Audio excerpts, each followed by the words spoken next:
4 hours, Trot. 4 hours. Horse, what up?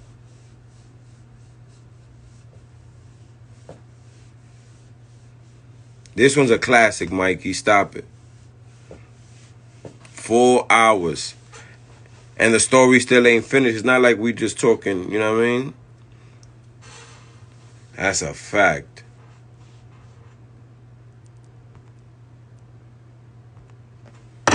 Click right here. Break to build. Yeah, me too, Trot. It's a goodie. Here, 4 hours, Drew. 4 hours. I was not expecting this at all. Nah, Nick, listen. I wouldn't have guessed it, but I'm glad it went this way. Likewise, man. And the I just think unexpected, listen, the a lot of unexpected things are people, the best things. huh? The unexpected things are the best things. Not all the time, bro. What's that? Not all the time. Like sometimes, I mean, you want to know sometimes. I'm glad though because I feel like my whole point of doing this. Obviously, I wanna get to a podcast, but like I know a lot of dudes that heavy in the basketball shit, but I also know a lot of dudes that you need to put some respect on their name as well. Right. Those are the dudes I want to talk to Right. initially. Once I get my shit going, I'll reach out to the big dogs. You know what I mean? But there's other big dogs. You know what I mean? And like I said, it can't only be one. It's a bunch of people that put in that work, bro. Mm-hmm. A bunch of people that I respect the grind they put in, whether they play D1, D2, D3, Right. so whatever, Right. man. You followed your dream and you were able to reach certain goals in your life. I respect it. That's what it's about. You know what I mean? Well, yeah, so you're in Europe and you're picking up the pick and roll. You're getting it. I'm getting it. Okay. I start playing a lot better. You know what I mean? I know the reads because again, I think I was a pretty good defender. And at Rice, I learned how to guard the pick and roll. Yes. So I took that and started to put myself in certain positions. So Drew, we used to practice in Europe twice a day. Okay. We used to practice in the morning. We used to practice at 9 a.m. Yeah. And we used to practice at 6 in the evening. Damn. And in the morning, it was more so like strength training, which was fucking crazy. Okay. And just getting like a lot of reps. All right. And walking through stuff. At night, it was contact, playing for 2 hours. So we were practicing 4 hours a day. Yeah. So before practice, I used to show up to the gym 2 hours early. Okay. You know what I mean? Because that's what I learned from playing with Lewis and DR. Yes. It's like, yo, we showing up to practice early and we leaving practice late. You know? And Lewis was from around the way and he was the big homie. I said, yo, whatever you want to do, we're going to do. That's the way. I mean? So I took that experience, you know, while I was preparing to play in Europe and all of those exposure camps and while I was there, because I said, I need to catch up. And that was the first time I put out cones and chairs on the court and I was creating certain situations. Okay. Gotcha. I knew when the big, like in this picture right here, which is perfect, that picture right there, the big stood behind. He didn't stand behind. He came out and played alongside the pick and roll. And in that situation, I knew that it's one-on-one, me against the big. Yes. I have another picture that is the situation like 3-4 steps after that. Okay. And I'm hesitating and I'm blowing by the big because I know he can't keep up with me. Got it. And I know that the help side player is starting to come. So that's when I make a pocket pass and I hit number 12 right there with a wraparound bounce pass for a dunk. Okay. And that's stuff that I had to start to visualize on my own. Yeah. And know that there's only a certain amount of situations. It's either that big is going to come out and hedge hard. Yeah. And I could split him, or Yep. I can just attack him. Yeah. But I know that if he switches to come out to hedge, he cannot guard me. He can't keep up. He's too big and he's too slow. Hmm? You know, and I have the mismatch. And then I also knew that I have to think what's happening now and what's going to happen next. Yes. So if the help comes to stop me, Mm-hmm. I know that the big that's rolling is going to be open, or Yeah. I'm going to have a teammate cross court that's wide open. That's wide open. So that's the part of the game that I started to learn in Europe. Gotcha. That I have to beat one defender.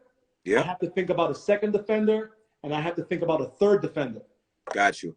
You know what I mean? And that was stuff that I used to do in the morning Yeah. on my own.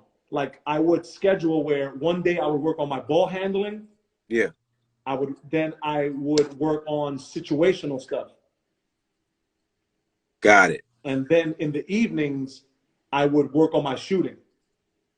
Okay. And I would shoot when I was finally fatigued and I was tired and I was done.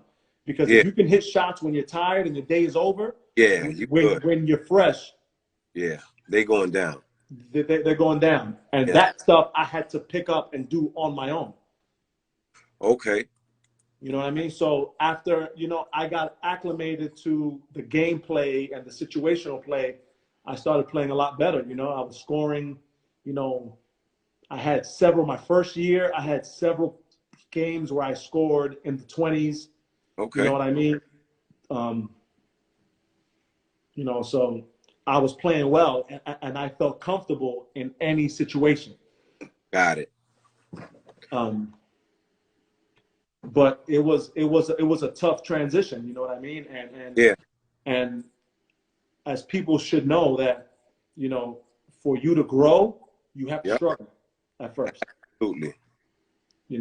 And that's what life's about. Unless everything is given to you, and Yep. then when you struggle, you're like, holy shit, I've never experienced this. Yeah, you don't know what to do. Right. So how many years did you play in Europe? 2. Back-to-back seasons? Back to back, yeah. Same country, same team? Nope. After I played in Hungary, I played in Austria. Okay. Austria is Eastern Europe, is next to Germany. That's where Arnold is from. Arnold Schwarzenegger, yeah. Yeah. Yeah. What was that like? And Adolf Hitler too. Yeah, I don't know who that is though. What was that like? Drew, this might be a thing, Drew. Dominican, Puerto Rican. Perfect. Yo, it might be a thing, man. Perfect. I think so. You still got hair. I'm fighting that mine ain't where it should be. Like, we good, man. We good. We good. What was Austria like? Austria was it was fun. It was harder to adjust there because speaking German, in Hungary, I was able to pick up the language. I got comfortable there. I knew my way around town. I would drive half an hour and I would go to Budapest and go party. You never when you're playing in Europe and you're playing in a small town where there's like 100,000 people. Yep. Which is like Inwood. Yeah. There's like 2 places to party. Okay. And I learned there, when you lose, you don't go party. You don't go out to party. in your town. You go out into the capital. Okay. You know what I mean? Because if they catch you partying there, it's like, yo, that shit is a problem. And then they give you this car that got the team logo on it. Okay. You know what I mean? Yeah. They give you this car, this little hatchback with the team logo on it. So it's like, yo, wherever you go, they know it's you because you're one of 2 black people. You're one of 2 Americans in the town, and you got the same car. Mm-hmm. You know what I mean? So I was like, yo, I learned, yo, you lose, you go party in the capital. You win, you party in the town. Got it. You know what I mean?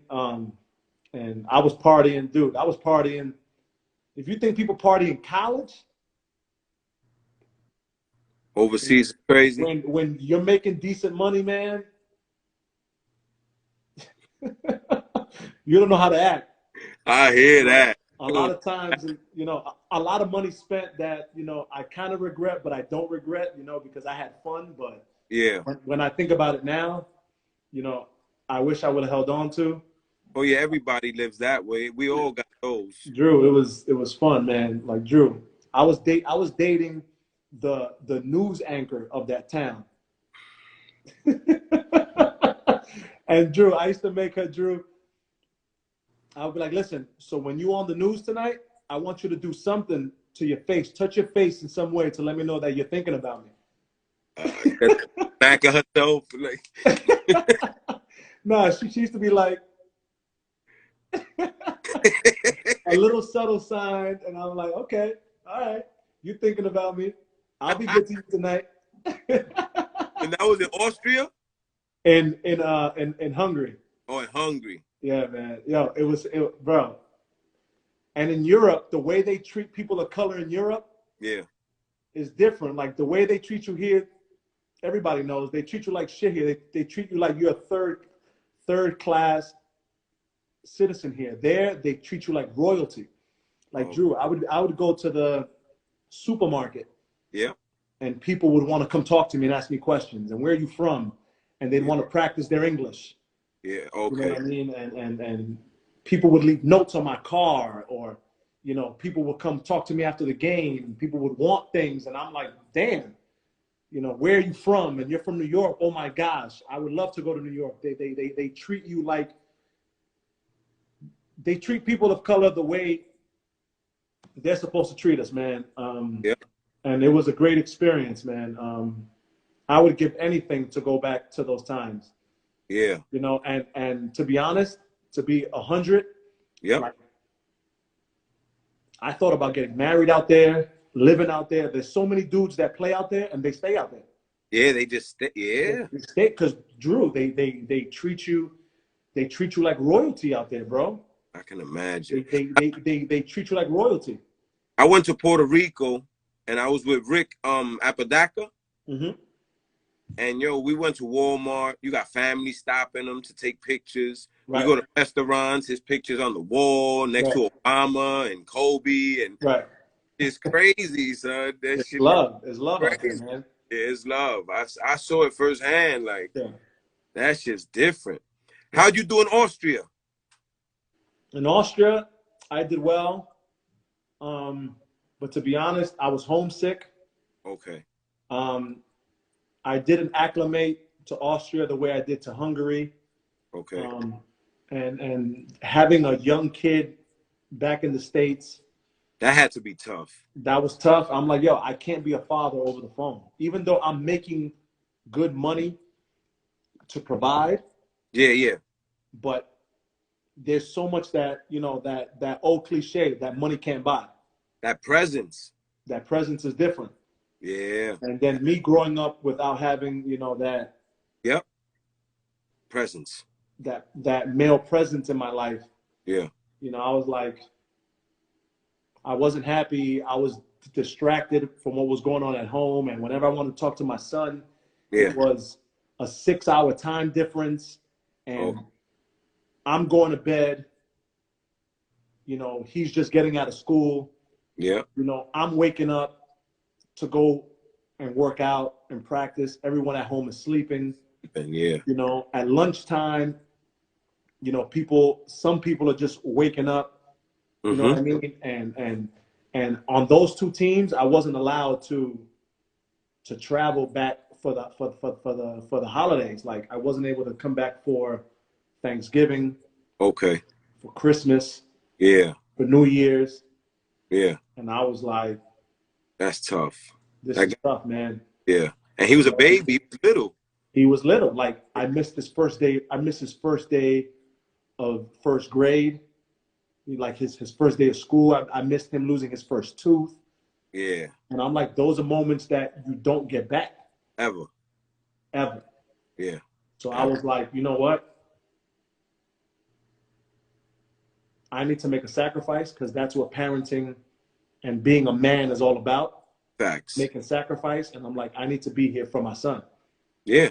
So he doesn't grow up to be a knucklehead or grow up and not respect me. Mm-hmm. You know what I mean? And I'm like, I can't have that. And especially him living uptown. Yeah. You know what I mean? I'm like, I can't let him slip through the cracks. You know what I mean? I need to be there for my son and take care of my son and be a man. So I gave up my dream. I'm like, listen, I had a conversation with myself. I was like, I lived my dream. I got to play in 3 different countries. This was my experience. I'll have this experience forever. You know, now I need to get a 9-to-5, get some benefits, get some insurance. What's that? And raise that boy. And raise that boy into a man. Yes, sir. Yeah, so after Austria, that was your last team you played on professionally or in Europe? That was my last team that I played with in Europe and professionally, both. Okay. So transitioning, because obviously it wasn't because you couldn't play anymore. So you chose, mm-hmm. You know what I mean? Like you said, to come home and father your son. So what's that transition like now that you're going back to being, let's say, a civilian? You know what I'm saying? It's different, man, because it's a hard transition because you're used to living a certain lifestyle, you know, and basketball being a part of your everyday. 75% of your life. Absolutely. You know what I mean? But, you know, my mother was a teacher, you know, and I always, you know, loved being around kids and working with kids, you know, I got into education and that's what I was doing prior, you know, to getting my first gig overseas. You know, I was in the education system. What was your major in college? My major in college was communications. Okay. So what's your first experience as far as like working, coming home from playing ball? Now you got to look for a job. Right. Like, what was that like? Like, what were you telling yourself? Well, I had a lot of money in my pocket, so how old were you? I was able to, you know, set myself up and get an apartment. How old were you? How old was I when I came back? Yeah. Mid-20s. Okay. I would say like 25, 26. Okay. You know, so I had some money in my pocket. Yeah. So I could get myself an apartment, put a down payment, first month, last month, first month's rent. Yeah. You know, buy some furniture. Yeah. You know, situate myself.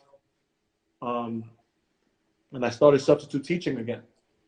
That was your first job? That was my first job. Okay. Substitute teaching. And to make extra money, I was working at Banana Republic as well. And I remember at that time, Drew, I remember us having conversations on the phone. Yeah. I remember us having conversations on the phone and talking about basketball. Yeah. And that was, and you used to always keep it 100 on me. You were like, yeah, because at the end of your career, you got a little too muscular. Yeah. Couldn't jump anymore. You weren't as quick. Yeah. And that was exactly right. Dude, I got addicted to lifting weights. I know. I told you that. That's when I turned Dominican, and I was like, yo. That was it. That was it. Tight clothes. Everything looked like scuba diving in it. Fuck out of here, man. Trotman, I still do. Trotman, my son plays football. I'm just trying to keep up with him, yo. That's it. So how long after you stopped playing, how long did it take you to decide you wanted to give back to the kids, but like you wanted to make this a major part of your life, not just going and volunteering somewhere every other weekend? Like you wanted to actually reach these kids, right? With this basketball shit. That first year I started substitute teaching, I substituted at a bunch of private schools and charter schools around New York City. Okay. You know, like some jobs would be, you know, 1 day, some would be 2 days, and I would flip flop. They would call me each morning and let me know who needed a substitute teacher. So I would have to be up at a certain time. Okay. I would have to be up at a certain time to wait for the phone call. Yep. So I can get a job that day and make some money. So you're on call. So I'm on call. I don't know where I'm going. I was living in Brooklyn. I was living, dude, on the ass crack of Brooklyn. Okay. I was in Bensonhurst, which is next to Coney Island, which was deep in Brooklyn. Deep. Yeah. So I could have been in Brooklyn. I could have been in Queens. I could have been in Manhattan. I could have been in the Bronx. I just said, yo, I'm not going to the Bronx. That's way too far. Okay. I'm not going uptown because it's just way too far. For me to get there on the train, it was like almost 2 hours. 2 hours, yeah. You know what I mean? Because at that time, I was dating some chick from Brooklyn. And sorry to hear that. But she was Puerto Rican, Drew. Sorry to hear that. Brooklyn, Puerto, oh my goodness, boy. That, you be all right. So long story short, you know, I get a gig. The agency that I'm working with, yeah, I get a gig with this school in Astoria, Queens. Okay. And I'm like, Astoria is not that far from Brooklyn. Yeah. You know what I mean? I just take one train, and it was for a long-term substitute position. Okay. So I was like, okay, so this will be consistent money from like March to June. Okay. So I go, you know, and it's for physical education and health. I'm like, yo, I love sports. You know, I'm active. You know, so I go. I love the vibe of the school. I love the neighborhood. And I'm there, and the principal, towards the end of the year, she's like, listen, I don't know what it is about you. She's like, you're the Pied Piper. Like, kids just gravitate towards you. Okay. You know what I mean? And she's like, listen, I want to offer you a full-time position here. Nice. I was like, hell yeah. Yeah. You know what I mean? And then with that job, I was able to coach some of the sports at the school. Okay. You know, and one of the sports I was able to coach was basketball. And to me, I was like, yo, I'm going to coach everything here, because coaching means that's an extra check. Yes. Yes. I'm like, yo, I'll coach. Dude, I coach volleyball. I don't know nothing about volleyball. I'm a coach it, though. I'm going to learn. Facts. You know what I mean? Grades are we talking about now, basketball? What grades are you coaching now? 6 to 8. Okay. So I coach flag football. I mean, it's sports. It's easy. Yeah. And then I started coaching basketball. You know, Okay. and I was like, wow, now I'm on the other side of everything. I'm like, okay, now I'm from a player, now I'm coaching, and it's totally different, because yo era malcriado. Un muchacho bien malcriado. Like when I was that age in junior high school, yeah, you know what I mean? I was bad, man. And I was like, now I got to coach these kids. You got to deal with your own shit. I'm like, yep. And being that young, I was seeing that. And I was seeing a lot of my junior high school coach in me. Yeah. High school coach, all the coaches I had, I was like, now I got to deal with the other side of basketball. Yes. You know what I mean? And I'm like, damn. You know, but I'm young. You know, I'm fresh from playing in Europe. Yep. You know, let me tell these kids my story, and maybe that'll help corral them, you know, or they'll take a liking to me, you know, so I can do what I got to do, or I can gain their respect. Facts. You know what I mean? And absolutely, life came around full circle. Yeah. You know what I mean? So at first, I dealt with a bunch of kids that were knuckleheads that thought they knew it all. They thought that they were superheroes. Yeah. You know what I mean? And I get it, you know, but the moment that changed my life was when I had to coach the girls team. And I'm like, shit. I'm like, boys, it's a little easier, you know, because I'll get some kids that knew how to play. Yeah. You know what I mean? I'm like, okay, I can draw up some X's and some O's. Yeah. You know, I can apply a full court pressure, half court. Like I knew the X's and O's of the game because I had like I mentioned to you earlier 4 hours ago. You know, I was coached by a lot of great coaches, Greats, yeah, a lot of great teachers. So I knew how to teach the game. But once I had these girls, I was like, whoa, I got to teach from nothing. They listen better though. They absolutely listen better though. They apply what you tell them fast. Listen, if you tell them, listen, jump over the fire. That's it. Jump through the fire and then out the window. That's it. That's it. They'll do it. Yes, that's a fact, man. I started coaching girls before I ever coached boys basketball. They listen to everything. Everything. They listen to everything. Where boys look at you and they don't even think you ever played. You know what I'm saying? So their whole thing is like, how you know? Like, I have a nephew. He told me, why do I need to learn to shoot with my left hand if I'm right-handed? He wasn't little when he said this. Right. And it's like, his cousin is a girl that I started working with last summer. Right. When I got her, she couldn't dribble the ball between her legs. Right. By the end of the summer, she was coming down between the legs, behind the back, pull up. Between the legs, behind the back, layup. Taking two dribbles from half court, standing. Layup. And she's tiny, little thing. Right. And the improvement that she made in just a matter of like 2 months, and dickhead is still telling me, well, I don't got to shoot with my left hand because, man, listen. Girls, man, they apply it and they appreciate it more. Listen, they're a lot more coachable, man. So there was this team that I had, this nucleus that I had, and I'm like, they have the passion. Yeah. They want it. They just need someone to teach them. Yeah. So at that time, I was about maybe like 28. Okay. 28, right? Because it's 28, 29, right?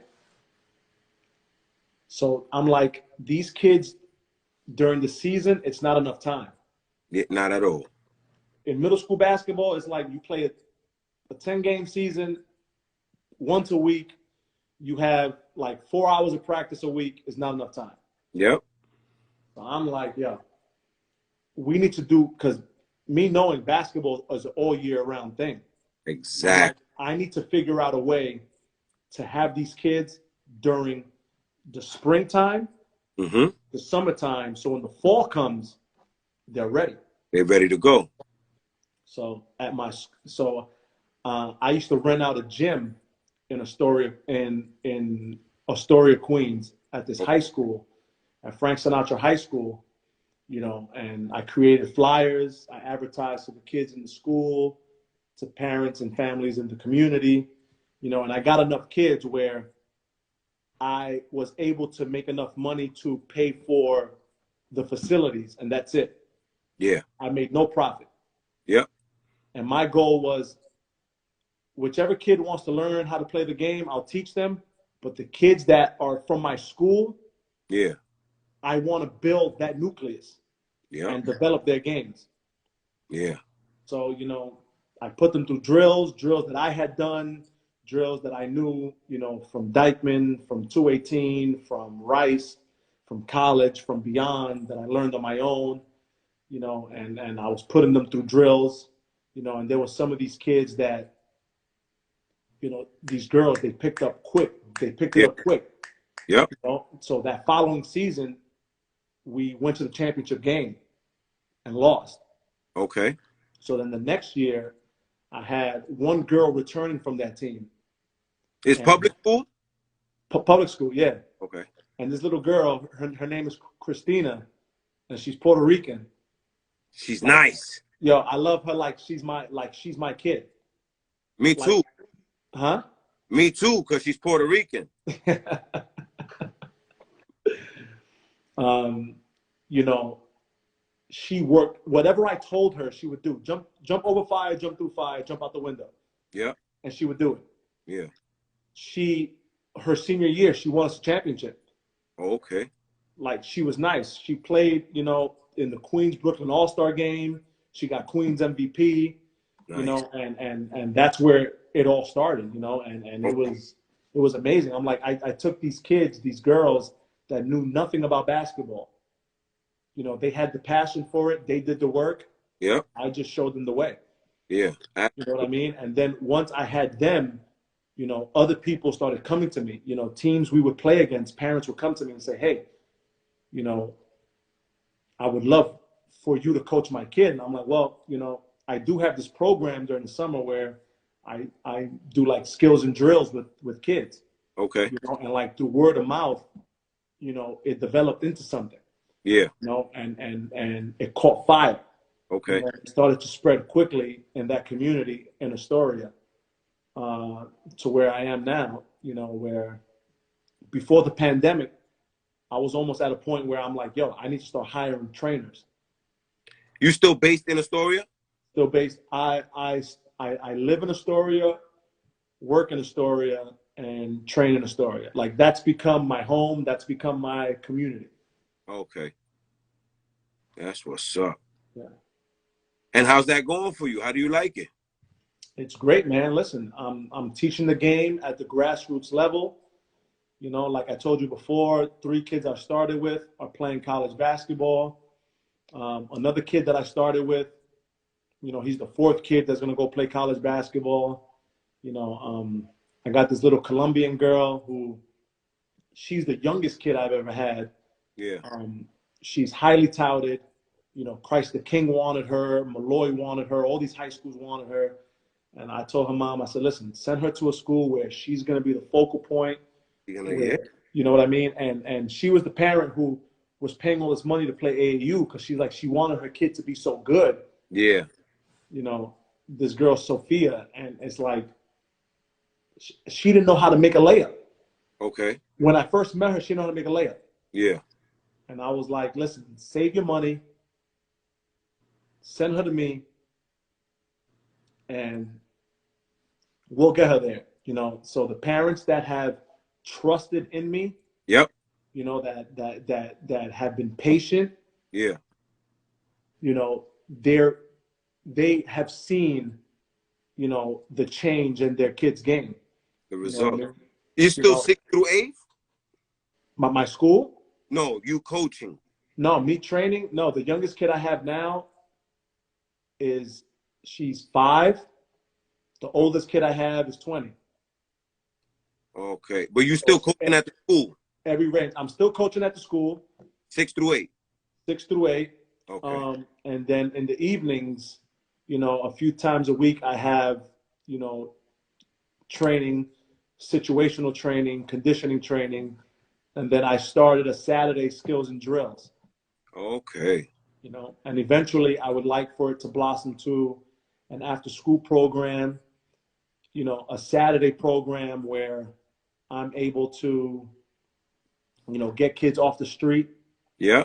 From a certain time, because in communities, in red line communities, you know, of underprivileged kids, you know, there's a certain time frame where the majority of crime takes place. Yes. You know what I mean? And I believe that time is from like, I want to say from like 6 to 10 p.m. or something like that, 4 to 8 p.m. Yeah. You know, and I want to provide a safe haven, a place where kids can stay away from drugs, stay away from gangs, you know, teen pregnancy, and all of the nonsense of city urban living, you know, where they can go to a place where they can, you know, play basketball, you know what I mean? And the way that looks, I want to change it up.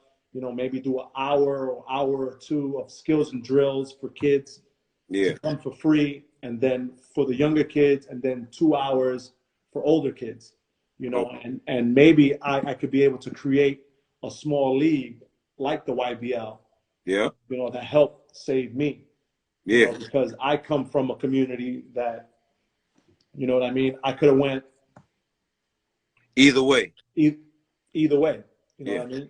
Absolutely. You know, and to the point, being so transparent with you, that I remember I wanted to sell drugs at one point. Yeah. And I remember the drug dealer on my block was like, no, I'm not going to let you. Yeah. Because he's like, because you love basketball and I want to see you do better. I don't want to see you go down this road. Absolutely. You know what I mean? And that was huge because, yo, I wanted to. Yeah. Because I wanted to make money. Because, Drew, we're from uptown. We want to be flashy. We want to look good. We want to wear the latest sneakers, the latest clothes. It's quick. It's quick money. It's quick money. You know what I mean? And, you know, I could have easily been on the other side of the coin. Yeah, it's a better look for you, Coach Brown, than Tony Montana, my nigga. We all remember how Tony ended his movie, brother. Right. You good. You in a good. You know what I mean?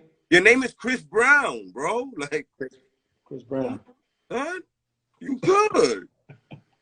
You're doing a great thing, though, bro. You're doing a great thing, and I admire you, and I look up to you in a lot of ways, man. Thank you, brother. And Drew, and the same to you, because you're from the same place I'm from. Facts. You know what I mean? And, you know, as much shit you used to give me, but that was fuel to my fire. Yeah. You know what I mean? You were one of the first coaches who ever saw something in me. Yeah. You know what I mean? And you weren't a high school coach. You weren't a college coach. You weren't a professional coach. Yeah. You know, you volunteered your time, you know, and saw something in me and allowed me to be me and express myself and be confident. Absolutely. You know what I mean? And yeah. And you are a part of the reason why I am who I am. I appreciate you, Kenny, Ralph, you know what I mean? I appreciate you were one of the elders in the neighborhood. Yeah. That gave your time, you know, and helped somebody that you didn't know from a hole in the wall. Yeah. Yeah. You know what I mean? That's what it's all about. It's just giving back. If I could help as many kids as possible not do the dumb shit I did, I won. You know what I mean? Like, I won. You know, now I talk to kids that think they go based off of like what other people say, and it's like, yo, but I thought you was like this way and that way. I am that way. Right. But if you don't give me a reason to show you that, we don't got to take it there. You know what I mean? And I remember that because you wanted to kill Jomo.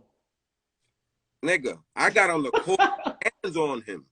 Drew, if I was a different kid, yeah, he would have died that day in the park, and they might have shut down DYCKMAN. Yeah. So for everybody that's on here that doesn't know, there was a kid from Mount Vernon who elbowed me during one of our games, and Drew was like, "Yo, let me know what you want to do right now." And I looked and I saw everyone from Elwood and from DYCKMAN, and I was like, "Yo, this kid will die right now." I just didn't like that shit, man. Like, we're here together. Yeah, Drew. I wasn't that type of kid. Yeah. Don't worry. Drew, I'll be like that for you in that moment. Don't worry. Drew, you were like, yo, let me know what you want to. You went onto the court. You were like, yo, let me know what you want to do right now. And I told you, make him come this way. And Drew, and he would have died. Yeah. And DYCKMAN after that probably would have been shut down. And I would have been banned forever. Because Drew, if you know, DYCKMAN they're housed in, you know, a city court, a city location. Yeah. That type of melee breaks out there and someone dies, someone young, someone playing dies or is badly hurt. Yeah, it's ugly. It's over. Yeah, it is. It is, but I I had to show my kids I'm with them. Like, yo, listen, I'm here. Drew, and I appreciate that, and I wish that when I was younger, I had you or someone like you in my corner advocating for me everywhere I went, because I think the trajectory of my career, of my life, could have been different. Yeah. But everything happens for a reason, and I am where I'm supposed to be. Exactly. Helping with the kids. Be helping. You know what I mean? But if I would have had someone like you that was knowledgeable about the game, who was involved in the game for the right reasons, you know, maybe my college experience would have been different. Yeah. You know, maybe I would have had a better college experience, better college career. But listen, everything happens the way it's supposed to happen. You know, that's a fact. I wouldn't. It is what it is, and I'm happy and I'm content with how, you know, where I went, where I was able to play. You know what I mean? And now I'm able to take the good and more so the bad of my experience and share it with the youth. Absolutely. And make their experience better. So, and I always tell my kids, the kids that are in college now, I'm like, listen, one day you're going to have to do what I do. You're going to have to grab a kid that reminds you of you, or that looks like they have that passion. Yeah. You got to teach them, and you got to pay it forward. And one thing I do with my kids that are home from college, yep, I put money in their pocket and I have them come help me. That's they got to give it back. You have to give it back. You have to give it back. The fact, and too many people want to hold on to it. You have too many people that are like basically extorting kids. You know what I mean? Mm-hmm. They'll sell 100 kids, charge them all this bread, right? And they're not even teaching them anything. It's not about the kid. You're not putting them in any tournaments. You're not giving them back anything. You know what I mean? And where we come from, a lot of these parents don't even got the bread that they putting up for their kids. Exactly, Drew. You know what I mean? Like, I was one of them kids that I was playing in Dyckman, and my moms couldn't give me $25 to buy Olas, nigga. I had to play in the same shorts that I was trying to get fresh and bag shorties in. Like, it's real. You know, and I remember that. Like, come on, man. Like, I'm not doing that. Like, the kids I was coaching, they would call me, like, when they was at school, like, yo, I need some kicks, but you know, this is it. I'm giving these dudes brand new sneakers out of my house. Like, out the car. I didn't even wear these shits yet. Like, here, man, like, do what you do. Like, if I can help you, I'm going to help you. But you got to help yourself. If you're not trying to help yourself, don't call me. Like, you know, call the government. You know, we could learn together and help each other. And I'm with that, man. I'm with that all the way, brother. David Trotman, you took the words right out of my head, bro. You said Georgetown colors. I was like, nah, the Michigan joints. And those were the ones that we had that Ev got when I played on Dyckman B, because I was Spanish. So, you know. And you were in black? You were in black? Not enough. I was black on Elwood because they was all Dominican. But when I was with the Morenos, I was a German. You know what I'm saying? That's just how it went. But my pair was the Michigan joints. Ev got us those. Right. They didn't get us those. We paid for them. And we got them shits. I wore them shits till the stitching came out them shits. I had a pair of the navy blue and gold and white joints. I was like, exactly. All eyes, Trotman, and I used to have the North Carolina joints too. The baby blue and white. Woo! Go to 250, you could get any colors you want. All eyes. Yeah, Dyckman B, man. On my block, I was black, and in the projects, I was Spanish. So, you know, it is what it is. And I didn't speak Spanish until I was like 19 anyway. Right. So were they fooled? Right. Yo, we got to do one of these just about your program. Absolutely. That'll be another 4 hours. Yeah, that's exactly what you're talking about. Yeah. I want to be able to, and I'm just gonna. A little teaser for everybody. Yeah. I just want to create a program, you know, that's for underserved, underprivileged, underrepresented kids, you know, like I was, you know, and provide free training for all the kids that just want to be a part of it. That just want to learn and play. That just want to learn. Yeah. You know what I mean? Absolutely. And I'm not trying to gain anything from it. I just want to provide access for these kids, like, because the kids need it, and it keeps them out of trouble. It keeps them active. But that's gain. That's what you gain from it. No. Drew. I don't gain. The community gains. No, but what I'm talking about is when you see your idea come to fruition and actually impact these kids' lives. Right. You know what I mean? You can't put a price on that. Right. You know what I mean? A blessed diva. I'm working on it. I'm creating, 1, a business plan, and 2, I'm creating a scope and sequence so I can start to get grants from the city, from the state, from the federal government, so I can put that in place where I can build my brand to after school programs, the Department of Education. You know what I mean? So I'm working on it. It takes time because I'm doing it. I'm doing it on my own. Gotcha. I created my brand on my own. So the t-shirts I have, listen, forget Puma, forget Nike. Yeah. They'll come later. Yeah. You know what I mean? Yes. I'm just trying to get all the paperwork, because you got to get paperwork and you got to be able to sell it to people that are, yeah, you know what I mean? And you got to be able to speak in a certain way and present these things to people, you know, so they can give you the money so you can create these free, you know, programs for the inner city youth, you know, and it's something that maybe it spreads across America, maybe it spreads across the world, into the Caribbean, but I don't know where it's going to go, but you know what I mean? Sky's the limit. Sky's the limit, but I'm going to start in the community that I'm in. Yep. And just build from there. That's what's up. You know, but if every kid or every person, like, there's no reason that David Trotman can't do this. There's no reason that, you know, once Adris is done, he can't do this. Right. There's no reason why, you know, Edgar Sosa and James and Manny and Junior and Chiquiting and all these guys that have played at a high level, the reason why they can't do it. Yes. You know what I mean? Yep. Absolutely. Absolutely. So, I agree. It's coming soon. And once I get the formula, Drew. Yep. If they want to learn and they want to do it, I'll teach them. That's it.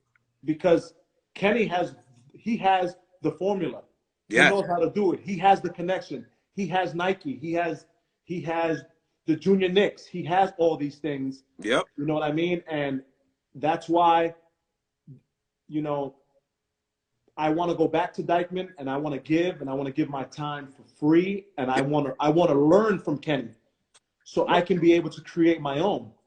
Absolutely. Because it's not me in competition with DYCKMAN basketball. No. It's just trying to serve a community that has a need, you know, and that has the same demographic that DYCKMAN has.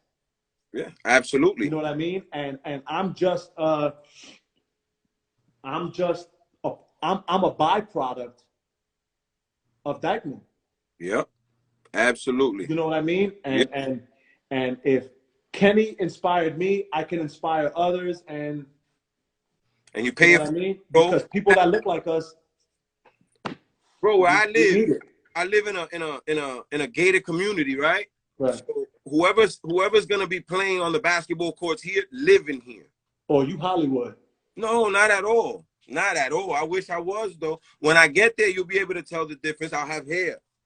You dig? But I started off with one kid, bro. I started off with one kid at the beginning of the summer. Right. And just from parents passing by and coming to ask me and all that, I had 12 kids by the end of the summer. Right. And every parent was coming up to me asking me, yo, how much do you charge? How much do you charge? How much do you charge? I said, I don't. As long as they're here to learn, we good. I just don't want no kids to come here and waste my time. Right. And it was like, okay. And every day I got three kids, right. And looking at me like, yo, you really want us to do all this? And I'm like, this is how you got to go. Like, this is what we doing out here.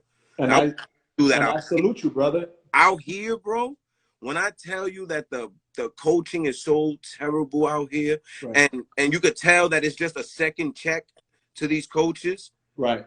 You know what I mean? Like, right. I've gone to games and a coach won't call a timeout and be losing the whole game. Like, you just wait. Yo, you can't go home. You can't go home with timeouts, man.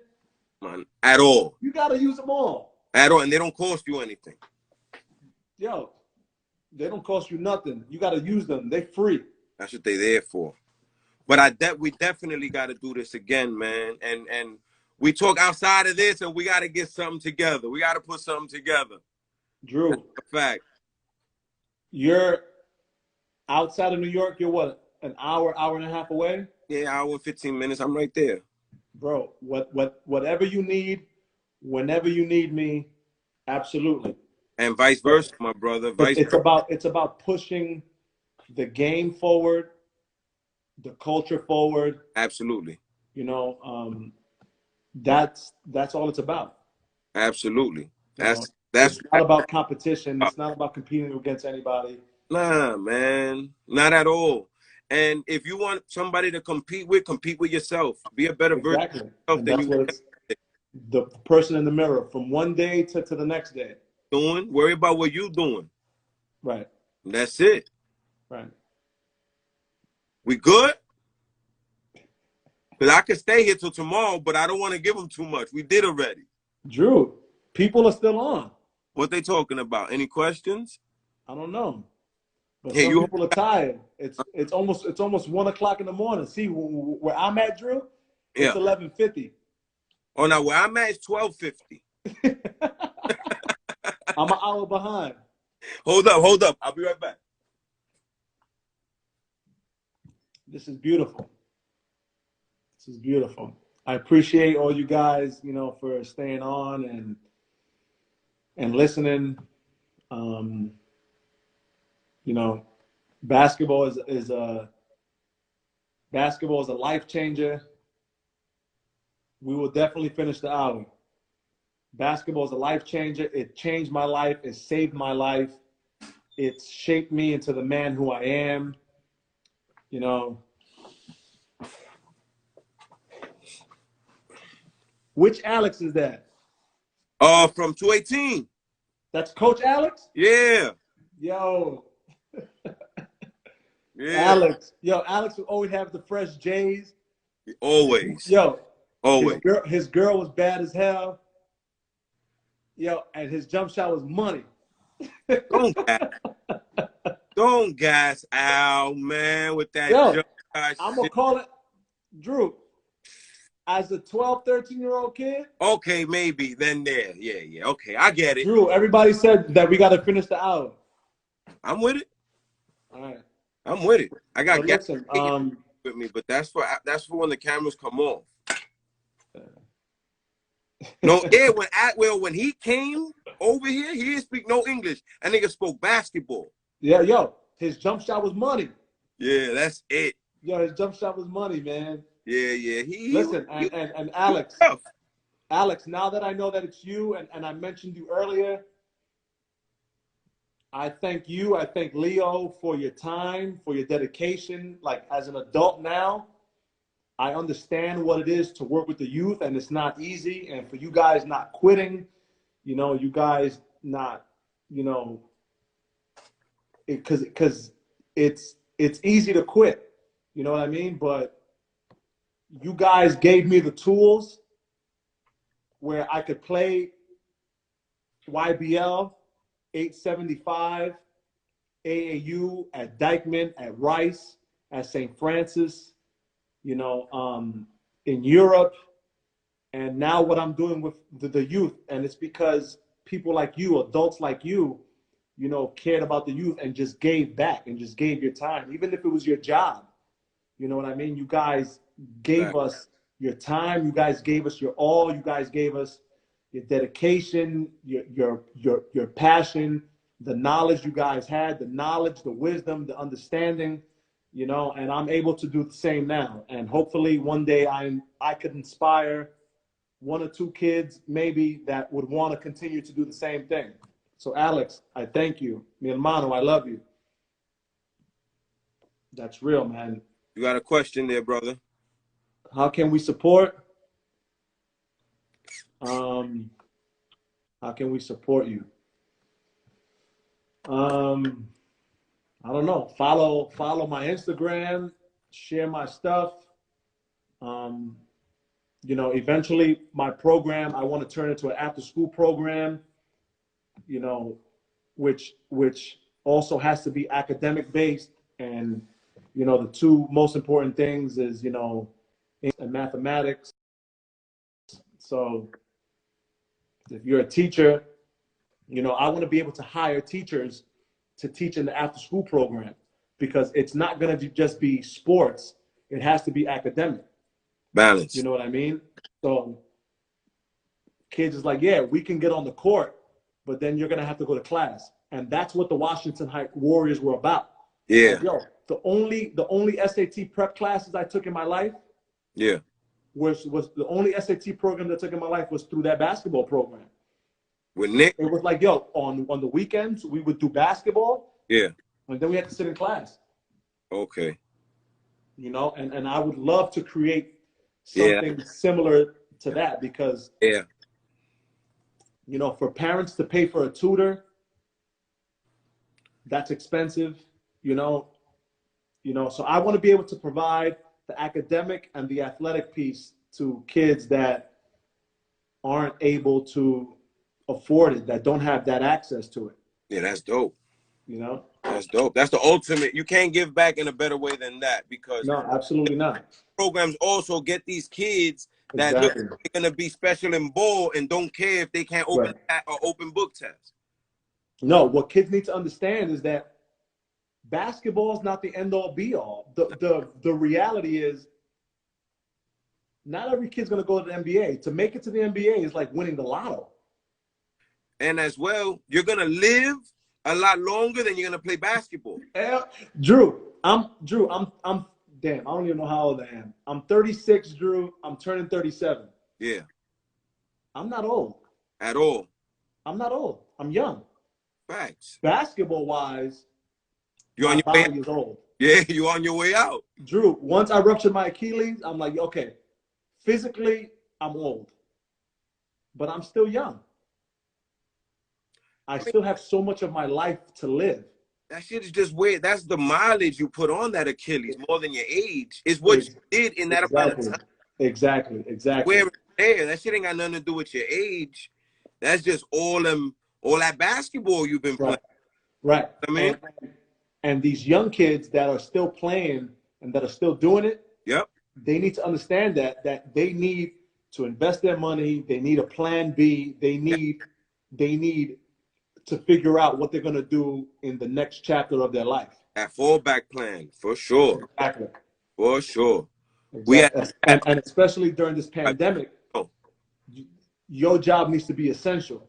Yes. If you're not essential, you fucked. That's a fact. If this shit can be virtual, you heard? From home, what's that? A minute 25 left, just so you know, so it don't cut off in the middle of you saying something.